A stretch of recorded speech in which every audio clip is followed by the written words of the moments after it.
ये है बोलते पन्ने और आप सुन रहे हैं आज के अखबार, ताकि आप जान पाएं स्याही से रंगे पन्नों में छपी खबरों का सच। देश की नई संसद की लोकसभा में जब नारी शक्ति वंदन अधिनियम नाम से महिला आरक्षण विधेयक पेश हुआ तो खुशी से ज्यादा इस बात की चिंता जताई जाने लगी कि आखिर इसे कब लागू किया जा सकेगा। गृह मंत्री अमित शाह ने उम्मीद जताई है कि साल 2029 तक यह लागू हो सकता है, लेकिन लागू होने में लगने वाली वास्तविक अवधि की जानकारी सरकार ने नहीं दी है। यानी संसद और राज्यों की विधानसभाओं में 33% आरक्षण से जुड़ी महिलाओं की मांग भले कानून बन जाएगी, पर इसका लाभ मिलने में अभी भी कम से कम आधा दशक लगेगा। पिछले सप्ताह चले संसद के विशेष सत्र का समापन बीते गुरुवार को राज्यसभा में इस बिल के पास होने के साथ ही हो गया। इस विधेयक से जुड़ी डिटेल्स की बात करने का अब सबसे मुफीद समय है, क्योंकि अखबारों की लिखी हर जानकारी या सूत्रों से जुड़ी हर खबर अगले दिन की हकीकत से सत्यापित होती चली गई। 4 दिन के अखबारों को देखने की पूरी प्रक्रिया में यह भी जानने को मिलता है कि किस अखबार की पॉलिटिकल रिपोर्टिंग कितनी मजबूत या कितनी कमजोर है। आज के अखबार के इस एपिसोड में हम महिला आरक्षण विधेयक से जुड़ी अखबारी कवरेज पर ही बात करेंगे। नमस्कार, मैं हूं शिवांगी, ये है बोलते पन्ने और आप सुन रहे हैं आज के अखबार। बीते सप्ताह 18 सितंबर दिन सोमवार से संसद का विशेष सत्र शुरू हो गया था। इस दिन पुरानी संसद में अंतिम बार कार्यवाही चली, जिसमें संसद के 75 वर्षों के महान कार्यकाल पर चर्चा की गई। इसी दिन शाम को अचानक कैबिनेट की बैठक बुलाई जाती है, जिससे ये संकेत मिल जाता है कि मोदी सरकार महिला आरक्षण विधेयक मंगलवार से नई संसद में शुरू हो रही कार्यवाही के दौरान ला सकती है। 19 सितंबर दिन मंगलवार के सभी अखबारों ने पुरानी संसद की विदाई को दूसरी और महिला आरक्षण विधेयक आने की संभावना को पहली खबर बनाया।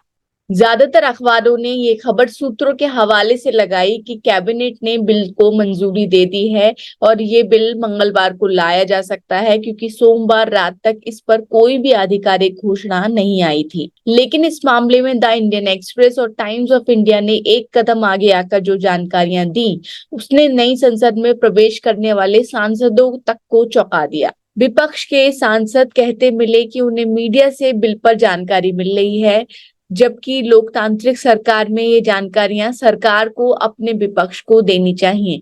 ये दो अहम जानकारियां थीं: जनगणना और परिसीमन की शर्त से विधेयक को जोड़ देना। यानी विधेयक संसद में पास हो भी गया तो 2029 से पहले लागू नहीं हो सकता। ठीक यही जानकारी तब सत्यापित भी हो गई जब मंगलवार को नई संसद में पहला विधेयक नारी शक्ति वंदन अधिनियम पेश किया गया। इसके अलावा इंडियन एक्सप्रेस अकेला अखबार था जिसने एक अहम जानकारी यह भी दी कि सोमवार की शाम मोदी सरकार के एक अहम नुमाइंदे का ट्वीट आया, जिसने स्पष्ट कर दिया कि सरकार महिला आरक्षण बिल ला रही है। लेकिन कुछ घंटों के बाद ही यह ट्वीट हटा दिया गया। यह ट्वीट था बीजेपी के वरिष्ठ नेता और राज्य मंत्री प्रहलाद पटेल का, जिसमें उन्होंने लिखा था कि सिर्फ मोदी सरकार में ही महिला आरक्षण विधेयक को पास करवाने का साहस है, जो कि इस विधेयक के कैबिनेट की मंजूरी से साबित हो गया। नरेंद्र मोदी और मोदी सरकार को बधाई। इस दिन द टाइम्स ऑफ इंडिया ने अपने पहले पन्ने की खबर में उस खबर का स्क्रीनशॉट लगाया था, जिसमें अखबार ने यह जानकारी पहले ही दे दी थी कि विशेष सत्र में महिला आरक्षण विधेयक पास हो सकता है। इस बारे में आज के अखबार का एक एपिसोड बनाया गया है, जिसका लिंक आपको डिस्क्रिप्शन में मिल जाएगा। टाइम्स ऑफ इंडिया ने 19 सितंबर के अखबार में वह महत्वपूर्ण जानकारी भी दी जिसको लेकर अब राजनीतिक विवाद खड़ा हो गया है।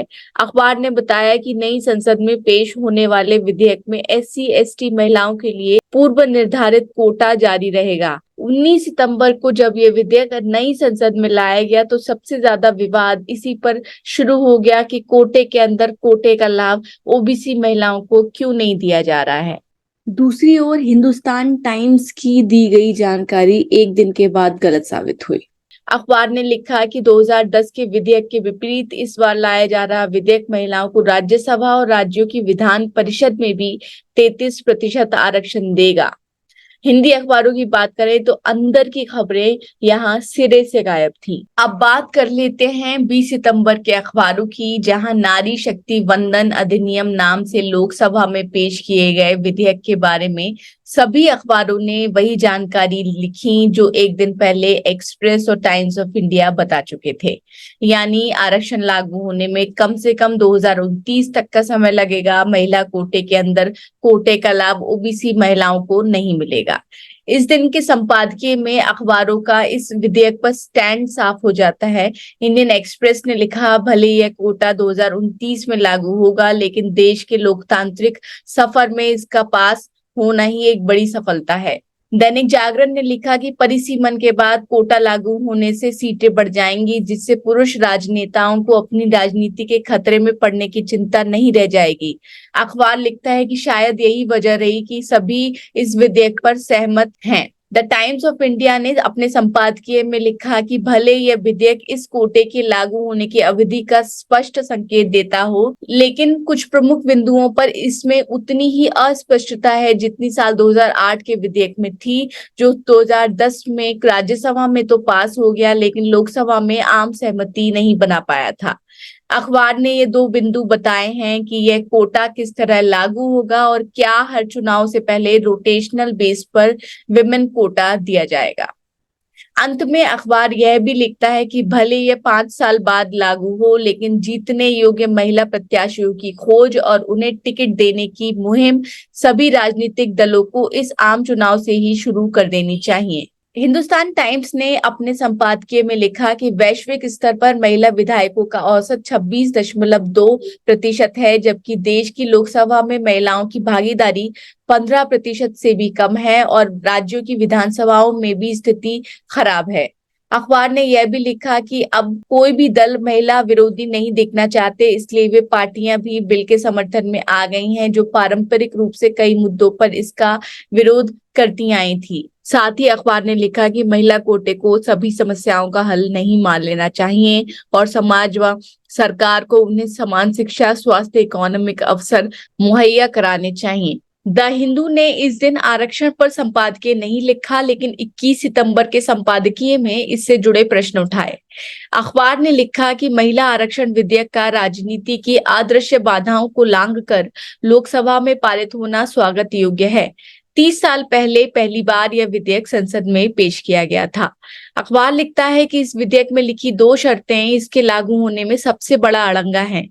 ये 2 फैक्टर्स हैं, परिसीमन व जनगणना। द हिंदू ने संपादकीय में आगे लिखा कि ये सबसे दुर्भाग्यपूर्ण है कि आरक्षण लागू करने को परिसीमन से जोड़ दिया गया है। हर तीसरी सीट को आरक्षित करने के सिद्धांत का किसी राज्य में विधानसभा की सीमा, विधानसभाओं की संख्या या हर राज्य में लोकसभा क्षेत्रों की संख्या से कोई संबंध नहीं है। ऐसे में महिलाएं अगले साल होने वाले आम चुनाव में 33% आरक्षण का लाभ नहीं ले पाएंगी। अखबार ने यह भी लिखा कि ओबीसी महिलाओं के लिए आरक्षण के अंदर आरक्षण देने की मांग विपक्ष उठा रहा है, लेकिन इस आरक्षण विधेयक को लागू करने में देरी के लिए यह किसी बहाने के तौर पर इस्तेमाल नहीं किया जाना चाहिए। साथ ही अखबार यह भी लिखता है कि इस विधेयक को इस तरह तैयार किया जाना चाहिए कि यह कानून बनने के बाद महिलाओं का राजनीति में प्रतिनिधित्व सिर्फ दिखावा या टोकनिज्म बनकर न रह जाए। अमर उजाला ने लिखा, 2024 के आम चुनाव के पहले यह एनडीए का महत्वपूर्ण राजनीतिक कदम है, लेकिन इसकी प्रभावशीलता इस बात पर निर्भर करेगी कि इसे क्रियान्वित किस तरह किया जाता है। दैनिक हिंदुस्तान ने लिखा कि दोनों सदनों में अब तक 7500 सांसदों ने योगदान दिया है, जिसमें सिर्फ 600 महिला सांसद रही हैं। इनमें से भी ज्यादातर रसूखदार परिवारों से जुड़ी हुई हैं। अखबार लिखता है कि राजनीतिक दलों को अपने सभी संगठनों में 33% सीटें महिलाओं को देनी चाहिए। सिर्फ दिखावे के लिए महिला प्रत्याशियों को चुनाव में उतार देने के टोटके को मतदाता गंभीरता से नहीं लेते। ना ही इससे पार्टियों का भला होता है, ना लोकतंत्र का। इसके अलावा 21 सितंबर के अखबारों की बात करें तो जिसमें सभी अखबारों ने बताया कि लोकसभा में यह विधेयक बहुमत के साथ पास हो गया। हिंदी के अखबारों की बात करें तो आरक्षण लागू होने में होने वाली देरी को लेकर दैनिक भास्कर ने अपने पाठकों को सबसे ज्यादा स्पष्टता देने वाली हेडिंग लगाई। हेडिंग थी, महिला आरक्षण बिल लोकसभा में पारित, जनगणना परिसीमन में करीब 4 साल लगेंगे। भास्कर ने लिखा कि लोकसभा के विशेष सत्र के दूसरे दिन नई संसद में पेश किए गए पहले विधेयक यानी नारी शक्ति वंदन अधिनियम पर 8 घंटे चर्चा चली, जिसमें 60 सांसदों ने अपनी बात रखी। अपनी राय देने वालों में 15 दलों की 27 महिला सांसद भी शामिल थीं। विपक्ष ने अलग ओबीसी कोटा लागू करने और आरक्षण को तुरंत लागू करवाने की मांग उठाई। आरक्षण को तुरंत लागू करवाने की मांग को लेकर अमित शाह ने अपने भाषण के दौरान कहा कि परिसीमन आयोग हर राज्य जाकर पारदर्शिता से यह देखेगा कि कौन सी सीट महिला के लिए आरक्षित की जाएगी। साथ ही वे बोले कि ये हम कर दें और वायनाड रिजर्व हो जाए तो आप कहोगे कि ये पॉलिटिकल है। द हिंदू, इंडियन एक्सप्रेस और अमर उजाला ने आरक्षण पर दी अपनी प्रमुख खबर में एक अहम तथ्य यह दिया कि कांग्रेस महिला आरक्षण के अंदर आरक्षण दिए जाने के मामले पर अपने पिछले स्टैंड से पलट गई। दरअसल साल 2010 में कांग्रेस इस बात की पक्षधर नहीं थी कि आरक्षण के अंदर अलग अलग वर्ग की महिलाओं को आरक्षण दिया जाए। अमर उजाला ने यह भी लिखा कि आरक्षण के साथ ही कांग्रेस ने जाति आधारित जनगणना की मांग भी पहली बार उठाई। इस तरह कांग्रेस ने पहली बार खुलकर सामाजिक न्याय की राजनीति करने का संदेश साफ कर दिया है। दैनिक भास्कर ने ओबीसी महिलाओं को आरक्षण से बाहर रखने के केंद्र के फैसले और इस पर विपक्ष के विरोध को समझाने के लिए पहले पन्ने पर बताया कि सियासत में यह इतना महत्वपूर्ण क्यों हो गया है। बीजेपी को 2014 में 22% और 2019 में दोगुने यानी 44% ओबीसी वोट मिले थे। उधर क्षेत्रीय दलों के ओबीसी वोटों का प्रतिशत 42 से घटकर 27 रह गया है। यानी केंद्र की मोदी सरकार के सामने एक बड़ी चुनौती है कि वे अपने ओबीसी वोट बैंक को नाराज होने से बचा लें। अब आगे बढ़ते हैं और बात करते हैं द टाइम्स ऑफ इंडिया की। अखबार ने अपने पहले पन्ने पर अमित शाह के 2 बयानों को प्रमुखता दी है, जिसमें कहा है कि जनगणना और परिसीमन के पूरे होने के बाद साल 2029 तक आरक्षण लागू हो जाएगा। साथ ही कहा कि इस विधेयक में जो भी कमियां होंगी वे साथ साथ पूरी कर ली जाएंगी। साथ ही अखबार ने पीएम मोदी के बयान को शामिल किया, जिसमें उन्होंने कहा कि सभी दलों से महिला आरक्षण पर अभूतपूर्व समर्थन मिलने से वे आनंदित हैं। इसी के साथ अखबार ने बताया कि 454 के मुकाबले 2 ही वोट इस विधेयक के खिलाफ लोकसभा में पड़े, जो कि AIMIM के दोनों सांसदों के थे।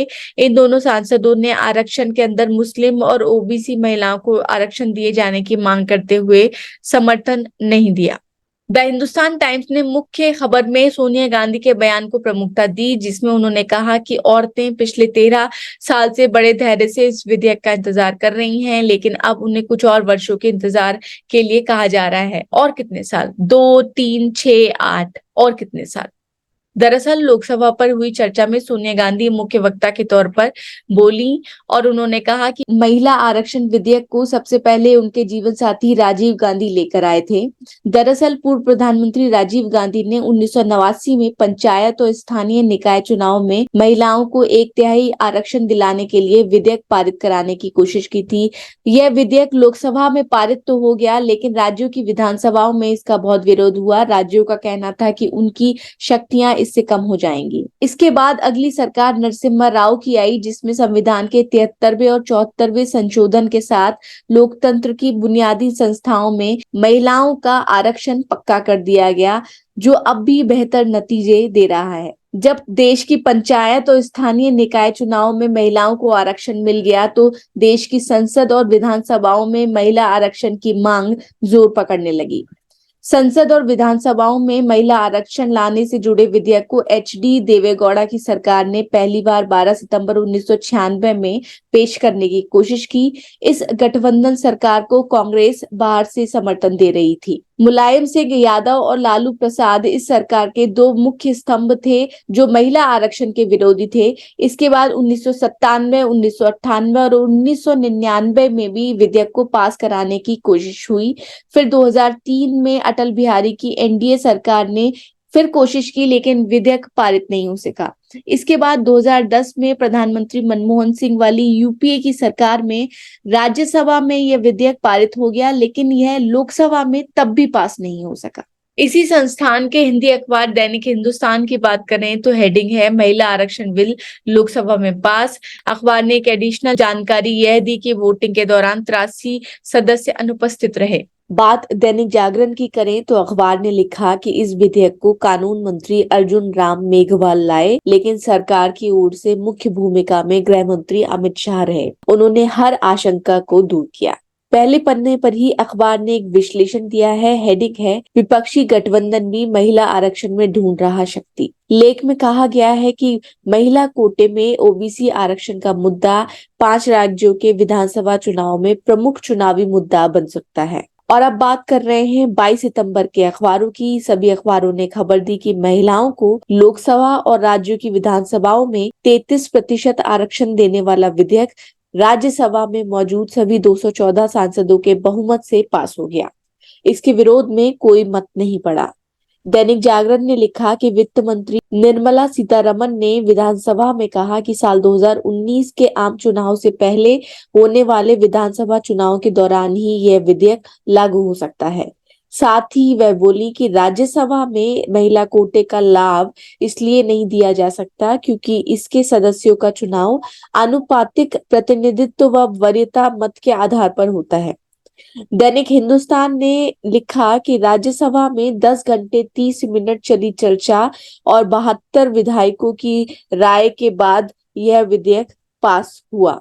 दैनिक भास्कर ने यह भी बताया कि विपक्ष ने विधेयक को लेकर 9 संशोधन प्रस्ताव पेश किए, लेकिन इसमें से कोई भी स्वीकार नहीं हो सका।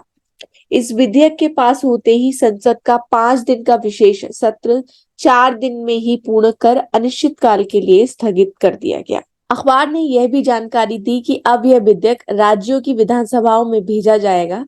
50% विधानसभाओं में यह विधेयक पारित होने के बाद राष्ट्रपति के पास जाएगा। उनके हस्ताक्षर से यह विधेयक कानून की शक्ल लेगा। हालांकि टाइम्स ऑफ इंडिया ने अपने सूत्रों के हवाले से लिखा है कि इस विधेयक को आधी विधानसभाओं से पारित करवाने की आवश्यकता नहीं होगी, क्योंकि संसद को ही विधानसभाओं की शक्ति निर्धारित करने का अधिकार है। अमर उजाला ने अपने इस दिन के संस्करण में एक खास जानकारी दी कि राज्यसभा में 13 महिला सांसदों को एक दिन के लिए उपसभापति बनाया गया। इसके लिए सभापति जगदीप धनखड़ ने एक दिन के लिए उपसभापति पैनल का पुनर्गठन किया।